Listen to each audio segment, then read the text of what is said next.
প্রিয় job seeker বন্ধুরা, job math solution YouTube চ্যানেলের পক্ষ থেকে খায়রুলস বেসিক ম্যাথের সপ্তম এডিশন কোর্সে আপনাদের সবাইকে স্বাগত জানাচ্ছি। আমি অমলান রায়।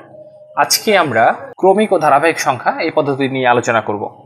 তো ক্রমিক ও ধারাবাহিক সংখ্যা এই পদ্ধতি আলোচনা করার আগে আমরা বেসিক বিষয়টা একটু আলোচনা করে নিই। পরপর যে সংখ্যাগুলো আছে এগুলোকে ধারাবাহিক সংখ্যা বলা হয়। যেমন যদি 1, 2, 3, 4, 5 এই যে সংখ্যাগুলো লিখছি এগুলো হচ্ছে ধারাবাহিক সংখ্যা। ধরেন 1, 2, 3, 4 যদি না হয়, ধরা যাক 47, এরপরটা হবে 48, তারপরটা হবে 49। এছাড়া আরও দুইটা সিরিজ এরকম থাকতে পারে জোড় ক্রমিক সংখ্যা, যেমন 2, এরপরে 4, এরপরে 6, 8 এগুলো হচ্ছে জোড় ক্রমিক সংখ্যা। অথবা ধরা যাক 42, তারপরটা হবে 44, তারপরে হবে 46। তো এগুলো জোড় ক্রমিক সংখ্যা। আবার বিজোড় ক্রমিক সংখ্যা হইতে পারে, যেমন ধরা যাক 9, 9-এর পরে 11, 11-এর পরে 13, অর্থাৎ একটার পর একটা যে সংখ্যাগুলো আসে এগুলো হচ্ছে হয় জোড় ক্রমিক সংখ্যা, না হলে বিজোড় ক্রমিক সংখ্যা। আরেকটা জিনিস একটু বুঝতে চেষ্টা করি, ধারাবাহিক যে সিরিজটা দেওয়া থাকবে এখানে কতগুলো সংখ্যা দেওয়া আছে। যদি বিজোড় সংখ্যক সংখ্যা দেওয়া থাকে, যেমন 1, 2, 3, 4, 5, এখানে 5টা সংখ্যা দেওয়া আছে, তাহলে এদের গড় হবে এদের মাঝের সংখ্যাটা, অর্থাৎ এখানে 3 হবে এই সবগুলোর গড়। অর্থাৎ আমি যদি বলি যে 1 যোগ 2 যোগ 3 যোগ 4 যোগ 5 এই সবগুলোকে যোগ করার পর যদি 5 দিয়ে ভাগ করি তাহলে অ্যান্সার হবে হচ্ছে 3। দেখেন একটু হিসাব করে আমরা দেখি, 1 আর 2, 2 এর একে 3, 3 আর 3 6, আর 4 10, আর 5 15। তো 15কে যদি আমরা 5 দ্বারা ভাগ করি তাহলে হয় হচ্ছে 3, অর্থাৎ গড় হয় হচ্ছে 3। তাহলে এই জিনিসটা একটু বুঝতে চেষ্টা করি। সংখ্যাগুলো বিজোড় সংখ্যক সংখ্যা দেওয়া থাকে সিরিজটা, যেমন 5টা সংখ্যা যদি দেওয়া থাকে, 60টা সংখ্যা যদি দেওয়া থাকে, তাহলে এদের গড় হবে এর ঠিক মাঝের সংখ্যাটা। তো আমরা 76 নম্বর অঙ্কটা দেখে ফেলি। 76 নম্বর অঙ্কে বলা হচ্ছে 3টি ধারাবাহিক বিজোড় সংখ্যার যোগফল 177, তাহলে মধ্যম সংখ্যাটি কত? তো 3টা সংখ্যার যোগফল ধারাবাহিক যেহেতু সংখ্যার কথা বলা হচ্ছে এবং যেহেতু বলা হচ্ছে এদের যোগফল হচ্ছে 177, তাহলে এর মাঝের সংখ্যা হবে এই 3টা সংখ্যার গড়। অর্থাৎ এটাকে যদি আমরা 3 দিয়ে ভাগ করি তাহলে যে সংখ্যাটা পাবো সেটাই হবে এর মাঝের সংখ্যা। তাহলে 3 দিয়ে ভাগ করলে 3 দিয়ে 17-এর মধ্যে যায় 5 বার, 3 5 15 থাকে 2, এরপরে পাশে আছে 7, 2 7 27, 27-এর মধ্যে যায় হচ্ছে 9 বার, 3 9 27। তাহলে আমরা দেখতে পাচ্ছি যে মাঝের সংখ্যা হচ্ছে 59। আমরা 77 নম্বর অঙ্কটা দেখি। বলা হচ্ছে নিচের কোন সংখ্যাটি 3টি ক্রমিক স্বাভাবিক সংখ্যার যোগফল? এখানে আমাদের এই ক্লুটাই আবার ব্যবহার করতে হবে। এই যে হিন্টসটা আমি একটু আগেই দিয়েছি, সেটা হচ্ছে যদি বিজোড় সংখ্যক সংখ্যার ধারাবাহিক সংখ্যা দেওয়া থাকে, যেমন এখানে বলা হচ্ছে 3টা ক্রমিক সংখ্যার কথা বলা হচ্ছে, তাহলে যেহেতু সংখ্যা 3টার যোগফলকে 3 দ্বারা ভাগ করলে এর গড় নির্ণয় করা যায়, এই কারণে এদের যোগফল অবশ্যই 3 দ্বারা বিভাজ্য হবে, নিঃশেষে বিভাজ্য হবে। তো এখন আমাদের আসলে দেখতে হবে যে এই যে অপশনগুলো দেওয়া আছে এর মধ্যে কোনটা 3 দ্বারা বিভাজ্য হয়। 3 দ্বারা বিভাজ্য হইলেই আমরা বুঝতে পারবো যে যেহেতু এইটার সমষ্টিকে 3 দ্বারা ভাগ করা যাচ্ছে, তাহলে এটাই হবে সঠিক উত্তর। তো আমরা এটা দেখি। প্রথমে আছে 29। 29কে 3 দ্বারা আসলে ভাগ করা যায় না, কারণ আমরা জানি 3 দিয়ে 29কে ভাগ করা যায়, এটা মুখে মুখে বোঝা যায়। তারপর হচ্ছে 46। আমরা জানি 3 পূর্ণাঙ্গ হয় 45, তাহলে 46 3 দ্বারা ভাগ করা যায় না। 57। আচ্ছা, 3 19 হয় 57, 3 19 57, সুতরাং 57 হচ্ছে 3 দ্বারা ভাগ করা যায়। এই কারণে এই 57 হচ্ছে 3টা ক্রমিক সংখ্যার যোগফল হতে পারে। এবং আরও একটু বলে দিই আমি, 57 যদি 3টা ক্রমিক সংখ্যার যোগফল হয় তাহলে তার মাঝেরটা হবে 3 দ্বারা ভাগ, অর্থাৎ 19। তাহলে প্রথমটা হবে তার থেকে 1 আগে, অর্থাৎ হচ্ছে প্রথমটা হবে 18, মাঝেরটা হবে 19 এবং পরেরটা হবে 20। এই 3টাকে যদি আমরা যোগ করি তাহলে দেখব যে এই 3টা সংখ্যার যোগফল হচ্ছে 57 হয়। 78 নম্বর অঙ্কটা দেখব। 78 নম্বর অঙ্কে বলা হচ্ছে 2টি ক্রমিক স্বাভাবিক বিজোড় সংখ্যার যোগফল 16 হলে সংখ্যা দুটি নির্ণয় করুন। তো এখানে বিজোড় স্বাভাবিক ক্রমিক সংখ্যার যোগফল বলা হচ্ছে। তো তো বিজোড় সংখ্যার যোগফল আমাদের যে বিজোড় সংখ্যাগুলো দেওয়া আছে এটার কোনটা কোনটা আসলে ক্রমিক সংখ্যা এটা আগে একটু দেখে নিই। 5 এবং 7, হ্যাঁ 5 এবং 7 ক্রমিক সংখ্যা, কিন্তু 5 এবং 7 যোগ করলে যোগফল হয় 12, কিন্তু আমাদের এখানে বলা আছে হচ্ছে 16 যোগফল, এই কারণে ক নম্বর উত্তর হবে না। খ নম্বরে আছে 7 এবং 9, 9 আর 7 16 হয় এবং এই দুইটা ক্রমিক বিজোড় সংখ্যা, তাই না?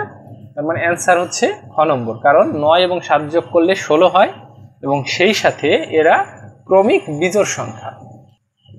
আমরা 79 নম্বর অঙ্কটা দেখে ফেলি। 79 নম্বর অঙ্কে বলা হচ্ছে 5টি ক্রমিক সংখ্যার যোগফল 100 হলে প্রথম সংখ্যা ও শেষ সংখ্যার গুণফল কত? আগে আমাদের মাঝের সংখ্যা এখান থেকে নির্ণয় করতে পারি আমরা, যেহেতু 5টা ক্রমিক সংখ্যার কথা বলা হয়েছে এবং 5টা ক্রমিক সংখ্যার যোগফল যেহেতু দেওয়া আছে 100, তাহলে এর মাঝের সংখ্যা আমরা খুব সহজে নির্ণয় করতে পারি।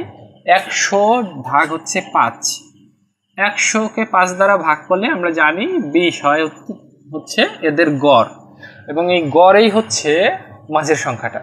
তাহলে মাঝের সংখ্যা যদি 20 হয় তাহলে আগের সংখ্যা কত হবে? আগের একটা সংখ্যা হবে 19, তার আগের একটা সংখ্যা হবে 18, আর পরের সংখ্যা দুইটা কত হবে? একটা হবে 21 আর একটা হবে 22। 20-এর আগে হবে 19 18 আর পরে হবে 21 22, এবং এই হচ্ছে 5টা সংখ্যা, যে 5টা সংখ্যাকে যোগ করলে হয় হচ্ছে 100। এখন প্রশ্ন হচ্ছে যে এর প্রথম সংখ্যা এবং শেষের সংখ্যার গুণফল কত, এটা আমাদের নির্ণয় করতে হবে। তাহলে 22কে আমরা 18 দিয়ে গুণ করব। দেখেন 18 দুগুণ হচ্ছে 36-এর 6, হাতে আমার 3, 18 দুগুণ 36 আর 3 হচ্ছে 39, তার মানে 396 হচ্ছে আমাদের কাঙ্ক্ষিত উত্তর। এই প্রশ্নটা আমরা চাইলে লিখিত অঙ্কের মাধ্যমে সলিউশন করতে পারি। আমি একবার একটু দেখাই দেই কিভাবে আসলে সলিউশন করব। ধরা যাক প্রথম সংখ্যা ধরি x, যদি প্রথম সংখ্যাটা x হয় তাহলে পরের সংখ্যাটা হবে এর সাথে 1 যোগ, মানে x প্লাস 1, এর পরের সংখ্যাটা হবে x প্লাস 2, তারপরের সংখ্যা হবে x প্লাস 3, তারপরেরটা হবে x প্লাস 4, তাই না? এই 5টা সংখ্যা আমি কিন্তু লিখে ফেলেছি। অর্থাৎ এরকম লেখা যায় x plus 1 plus x plus 2 plus x plus 3 plus x plus 4। 5টা সংখ্যা লিখছি, এই সবগুলোর যোগফল সমান লেখা যাবে হচ্ছে 100 প্রশ্ন অনুসারে। এখন এখানে x আছে কতগুলো? 1 2 3 4 5, 5x প্লাস 1 প্লাস 2 মানে 3 প্লাস 3 মানে 6 প্লাস 4 মানে হচ্ছে 10 সমান হচ্ছে 100। অথবা আমরা x সমান বলতে পারি হচ্ছে 100 মাইনাস 10 মানে হচ্ছে 90 ডিভাইডেড বাই 5, অর্থাৎ হচ্ছে 5 18 90 বা 18। তাহলে x এর মান অর্থাৎ হচ্ছে প্রথম সংখ্যাটা হচ্ছে কত? প্রথম সংখ্যা হচ্ছে 18, তাহলে চতুর্থ সংখ্যা মানে পঞ্চম সংখ্যা কত হবে? পঞ্চম সংখ্যা হবে x প্লাস 4, অর্থাৎ হচ্ছে x প্লাস 4 সমান হবে 18 যোগ 4, অর্থাৎ হচ্ছে 22, এবং তাদের গুণফল কত হবে? 18 গুণ 22 বা 396। বাকিটুকু আমি করলাম না, এটুকু আপনারা নিশ্চয়ই করতে পারবেন। আমরা 80 নম্বর অঙ্কটা দেখি। 80 নম্বর অঙ্কে বলা হচ্ছে পরপর 5টি সংখ্যার যোগফল 555 হলে সবচেয়ে বড় সংখ্যাটি কত হবে? তো এখানেও যেহেতু 5টা সংখ্যার কথা বলা হচ্ছে, অর্থাৎ বিজোড় সংখ্যক সংখ্যার কথা বলা হচ্ছে, এই কারণে এদের মাঝের সংখ্যা হবে এদের গড়ের সমান। অর্থাৎ 555কে আমরা যদি 5 দ্বারা ভাগ করি তাহলে এদের গড় হবে হচ্ছে 111। এই 111 হচ্ছে এদের মাঝের সংখ্যা, অর্থাৎ তৃতীয় নাম্বার সংখ্যা। তাহলে সবচেয়ে বড় সংখ্যা কোনটা হবে? এটার সাথে এর পরের সংখ্যা হবে 112, তারপরের সংখ্যাটা হবে 113, অর্থাৎ এদের মধ্যে সবচেয়ে বড় সংখ্যাটা হবে 113। তাহলে অ্যান্সার হচ্ছে কত হবে? অ্যান্সার হচ্ছে ঘ নম্বর 113। 81 নম্বর অঙ্কে বলা হচ্ছে 3টি ক্রমিক সংখ্যার যোগফল 33 হলে তাদের গুণফল কত? তো আগে আমাদের 3টা সংখ্যা নির্ণয় করতে হবে। যেহেতু 3টা সংখ্যার গুণফল যোগফল 33 বলা হচ্ছে, তাহলে এদের মাঝের সংখ্যা হবে 3 দিয়ে ভাগ 11। তাহলে মাঝের সংখ্যা 11 হলে আগের সংখ্যা হবে 10, পরের সংখ্যা হবে 12। গুণ করলে হবে 12 গুণ 11, 12 11 হচ্ছে 132 গুণ 10, 132 গুণ 10 মানে হচ্ছে 1320 বা 1320। তাহলে অ্যান্সার হবে কত? অ্যান্সার হবে 1320 ক নম্বর। 82 নম্বর অঙ্কটায় বলা হচ্ছে 3টি ক্রমিক সংখ্যার যোগফল 123 হলে ক্ষুদ্রতম সংখ্যা দুটির গুণফল কত। সো আবারও 3টা ক্রমিক সংখ্যার কথা বলা হচ্ছে, এই কারণে 123 এটাকে আমরা যদি 3 দ্বারা ভাগ করি তাহলে হয় 4, আর এখানে 3 দিয়ে 3কে ভাগ করলে হয় 1, 41। এই 41 হচ্ছে এদের মাঝের সংখ্যাটা। তাহলে এদের ছোট সংখ্যা হবে কোনটা? আরেকটা ছোট সংখ্যা হবে 40। 41 থেকে তার আগের সংখ্যাটা হবে 40 এবং তার পরের সংখ্যা হবে 42। তো আমাদের বলছে ক্ষুদ্রতম সংখ্যা দুটার গুণফল নির্ণয় করার জন্য। তাহলে 40 এবং 41 এর গুণফল আমরা নির্ণয় করব।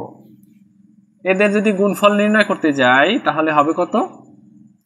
4 অক্ষে 4 আর 4 দিয়ে 4 4 16 আর তারপরে একটা শূন্য। 1640 বা 1640 হচ্ছে এই প্রশ্নের উত্তর। তো আশা করি এই অঙ্কগুলো আপনারা বুঝতে পেরেছেন। পরবর্তী অঙ্কগুলো আমরা পরের ভিডিওতে দেখব।